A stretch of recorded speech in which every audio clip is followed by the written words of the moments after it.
1일 1포스팅하면 블로그 최적화가 된다. 그런데 진짜 이게 진실일까요?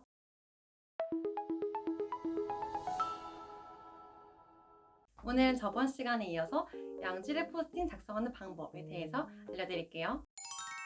여러분, 이런 말 들어보셨어요? 1일 1포스팅 하면 블로그 상위 노출에 유리하다. 1일 1포스팅 하면 블로그 최적화가 된다. 이런 말씀 한 번씩 들어보지 않았을까 싶어요. 그런데 진짜 이게 진실일까요? 여러분, 1일 1포스팅 사실 하면 제일 좋아요. 하면 제일 좋은데 이렇게 한다고 해서 블로그 최적화가 되는 게 아닙니다. 이게 유효했던 시기가 있었어요. 한 5년, 6년 전에. 이때는 우리가 블로그를 매일매일 그냥 쓰기만 했어도 그 글의 퀄리티나 뭐 내용이 어떻든 간에 상관없이 그냥 매일 뭔가 발행 버튼을 눌러서 글을 쓰기만 하면 자연스럽게 블로그 지수가 올라가서 블로그 최적화, 즉 상위 노출에 유리한 블로그가 만들어지던 시절이 있었습니다. 하지만 지금은 그렇지 않아요. 지금은 네이버가 계속적으로 진화하고 로직이 바뀌면서 1일 1포스팅보다는 내용이 정말 있는 양질의 포스팅을 써라라고 네이버 공식 블로그에서 얘기를 하고 있습니다. 그럼 이 양질의 포스팅 대체 뭐냐? 사실 네이버가 양질의 포스팅을 계속 써라라고 하는데 이 양질의 포스팅이라는 게 네이버가 딱히 뭐라고 기준을 내놓진 않았어요. 그래서 각자 블로그들마다 파워 블로거 혹은 강사들마다 자기들의 기준을 말하고 있는데요. 제가 보기에는 저는 이 두 가지 관점에서 양질의 컨텐츠를 말씀드리고 있어요. 한 가지는 이 네이버 검색하는 사람들, 네이버 유저들의 입장에서 양질의 포스팅이 뭘까? 그리고 또 한 가지는 이 네이버 블로그를 만든 네이버 입장에서 양질의 포스팅이 뭘까? 이 두 가지 관점에서 말씀을 드려볼게요.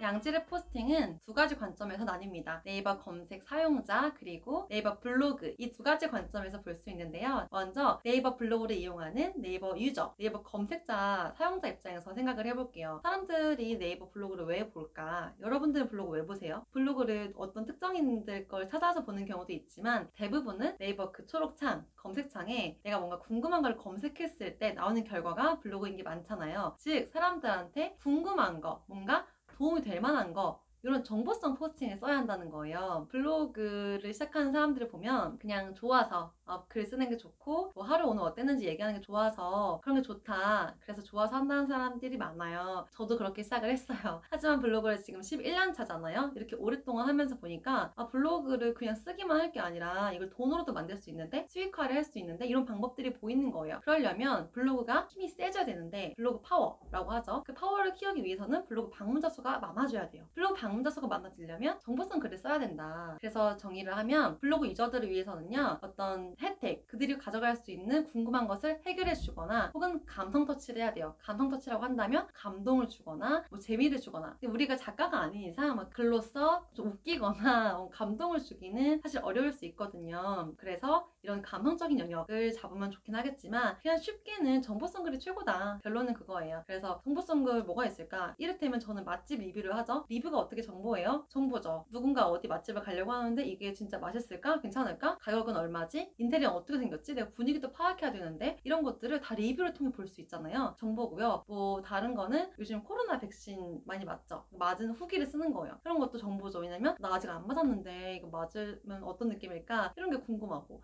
리뷰 아니면 마트에서 뭐 산 리뷰 여러분 제 블로그 링크 여기 달아드릴 텐데 한번 와서 보실래요? 와서 보시면 이게 파워블로거가 이런 건가 라고 싶을 정도로 정말 소소한 것들이 많아요. 그런데 네이버 이용자들이 많이 궁금해하는 게 이런 소소한 것들이라는 거. 우리가 엄청 거창하고 우리 생각에는 진짜 멋진 글을 써야 될 것 같은데 사실은 정말 이 정도로 가볍게 글을 쓰셔도 사람들이 많이 본다는 거예요. 처음부터 이런 글을 쓴다고 막 상위 노출이 빵빵 터지진 않아요. 저도 처음엔 안 그랬는데 그게 1년, 2년, 5년, 10년 쌓이다 보니까 정말 블로그 최적화에 가까이 가게 돼서 상위 노출이 잘 되고 강의도 하고 있는 거죠. 그런 것처럼 첫 술에 배부를 수는 없어요. 그런 콘텐츠를 꾸준히 쌓다 보면 내가 이렇게 제목을 썼을 때 사람들이 더 많이 보네? 이런 것도 알게 되고 이걸 통해서 블로그를 키워가지고 여러분들 뭐 사업에 이용하시거나 퍼스널 브랜딩 한다거나 이런 데 이용할 수도 있는 겁니다. 결론은 정보성 글을 쓰는 게 가장 쉽다.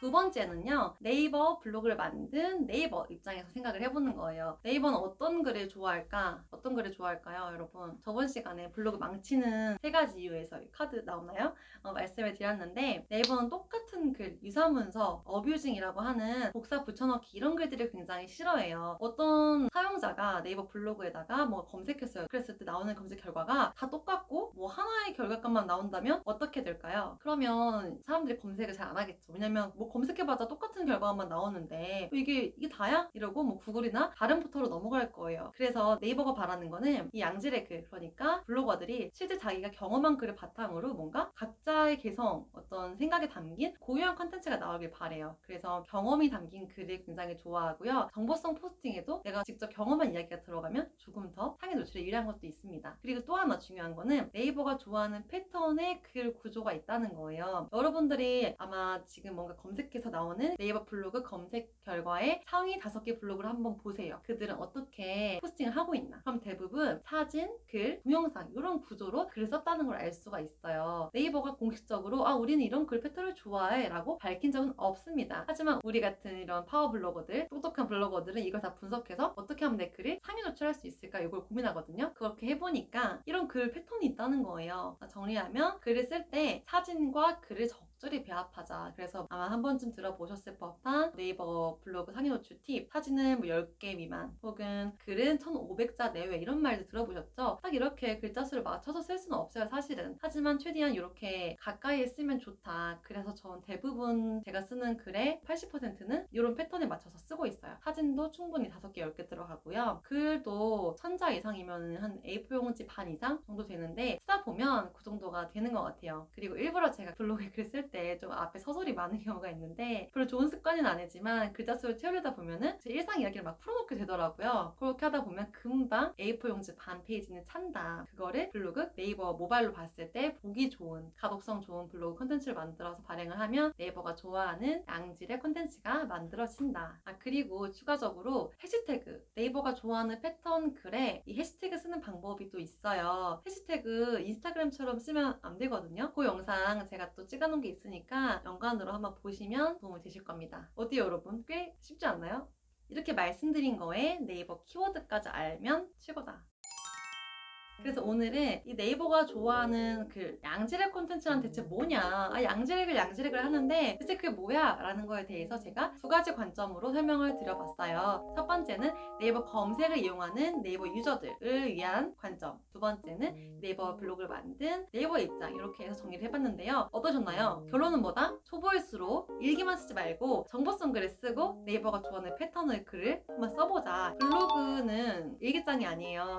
제가 강의 때도 말씀드리는데 일기만 쓰시면 사실 블로그로서 뭔가 얻어갈 수 있는 혜택들을 받아가기는 좀 어려우세요. 네이버가 지금 밀고 있는 네이버 인플루언서라든지 아니면 뭐 애드포스트 수입, 블로그를 하다 보면 하단에 달리는 광고 수입, 그리고 뭐 체험단 이런 소소한 것들 다 누릴 수가 없기 때문에 제가 그냥 일상글 쓰는 게 좋아 라고 해도 너무 일상글만 쓰지 마시고 이런 글 쓰면 사람들한테 도움 될 것 같다, 결국에 사람들한테 도움이 되는 글 이런 걸 쓰시면 좋아요. 사람들이 검색을 많이 해볼 것 같은 글을 한번 써보는 게 정말 좋다. 이렇게 한 3달 정도 이상 반복하시다 보면 블로그 지수가 진짜 좋아지실 거라고 제가 감히 말씀드리겠습니다. 정말이니까 한번 따라해보세요. 저번 시간에 말씀드렸던 블로그를 망치는 3가지, 요거 꼭 영상 안 보셨다면 한번 보시고요. 요건 절대 하시면 안 돼요. 하면 안 되는 거 익혀두시고 하면 되는 거 기억하셨다가 적용해보시면 도움이 되실 거라고 생각합니다. 오늘도 영상 끝까지 봐주셔서 감사합니다. 또 만나요.